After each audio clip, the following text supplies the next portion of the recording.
In today's video, I'm going to teach you how to open ports on a Microsoft Azure virtual machine.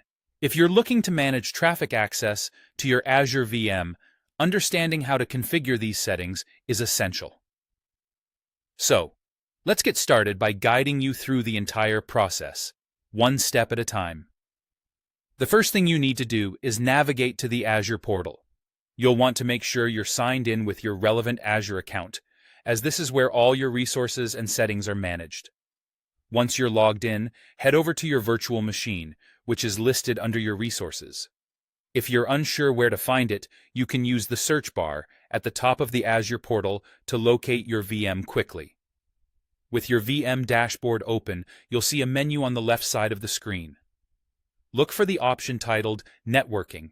It's tucked under the Settings section. This is where you'll manage the network settings, specifically in regards to inbound traffic rules.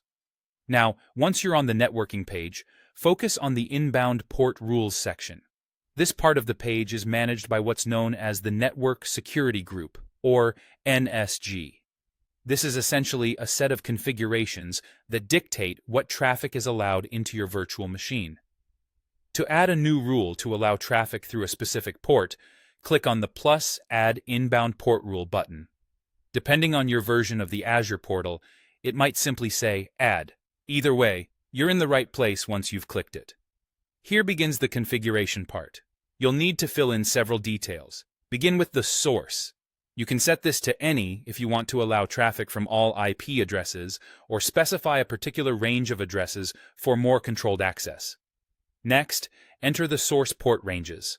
Leaving it as an asterisk, or OS, means all ports, but you can specify a range if needed.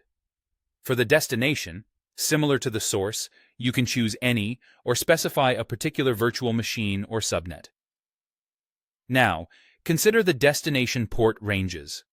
For common protocols, you might enter numbers like 80 for HTTP, 443 for HTTPS, 22 for SSH, or 3389 for RDP. But this will ultimately depend on the specific service you're configuring. Moving on to the protocol, most configurations will involve TCP, but you can change this to UDP if your application requires that instead. For action, ensure it's set to Allow, as this will permit traffic through this port. The priority setting is crucial as well. Enter a number that is lower than any conflicting deny rules you have within your NSG. This ensures that your new rule will take precedence over any existing restrictions. Don't forget a meaningful name or description for your rule. This could be the name of the application or service you're enabling, which will help recognize it quickly in the future. Once you have everything in place, click Add or Save to apply the rule. Confirming this will update the NSG, and as long as other settings align, traffic on that port should now be permitted inbound to your virtual machine. And there you have it. Your ports are now open, allowing the necessary traffic to interact with your VM as intended. With these configurations, you're well equipped to manage your Azure resources efficiently.